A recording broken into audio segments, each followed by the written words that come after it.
બ્રહ્માજી કહે છે, બેટા સાંભળો, હવે હું લિંગ પુરાણનું વર્ણન કરું છું, જે વાંચનાર અને સાંભળનારને ભોગ અને મોક્ષ પ્રદાન કરે છે. ભગવાન શંકરે અગ્નિલિંગમાં સ્થિત થઈને અગ્નિકલ્પની કથાનો આશ્રય લઈને ધર્મ વગેરેની સિદ્ધિના માટે મને જે લિંગ પુરાણનો ઉપદેશ કર્યો હતો તેને જ વ્યાસદેવે 2 ભાગોમાં વહેંચીને કહ્યો છે. અનેક પ્રકારના ઉપઆખ્યાનોથી વિચિત્ર પ્રતીત થનારા આ લિંગ પુરાણના 11,000 શ્લોકો છે અને ભગવાન શિવના મહિમાનું સૂચક છે. આ બધા પુરાણોમાં શ્રેષ્ઠ તથા ત્રિલોકનું સારભૂત છે.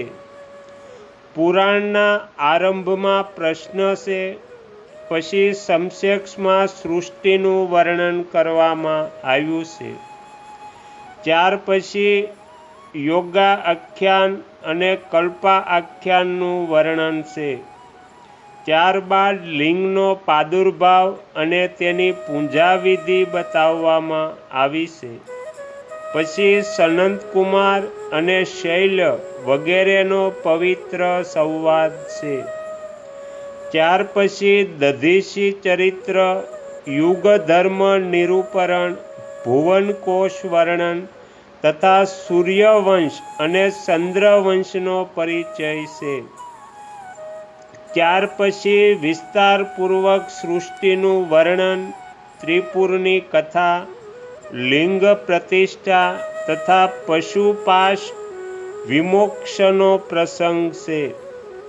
ભગવાન શિવના વ્રત, સદાચાર નિરૂપણ, પ્રાયશ્ચિત, અરિષ્ટ, કાશી તથા શ્રી શૈલનું વર્ણન છે. પછી અંધકાસુરની કથા, વારાહ ચરિત્ર, નૃસિંહ ચરિત્ર અને જલંધર વધની કથા આવે છે. ત્યાર પછી શિવ સહસ્ત્રનામ, દક્ષ યજ્ઞ વિધ્વંસ, મદન દહન અને પાર્વતીના વિવાહની કથા છે. ત્યાર પછી વિનાયકની કથા, ભગવાન શિવના તાંડવ્ય નૃત્યનો પ્રસંગ અને ઉપમન્યુની કથા છે. આ બધા વિષય લિંગ પુરાણના પૂર્વ ભાગમાં કહેવામાં આવ્યા છે. હે મુને, આના પછી વિષ્ણુના મહાત્મયનું કથન, અંબરીશની કથા તથા સનંતકુમાર અને નંદીશ્વરનો સંવાદ છે.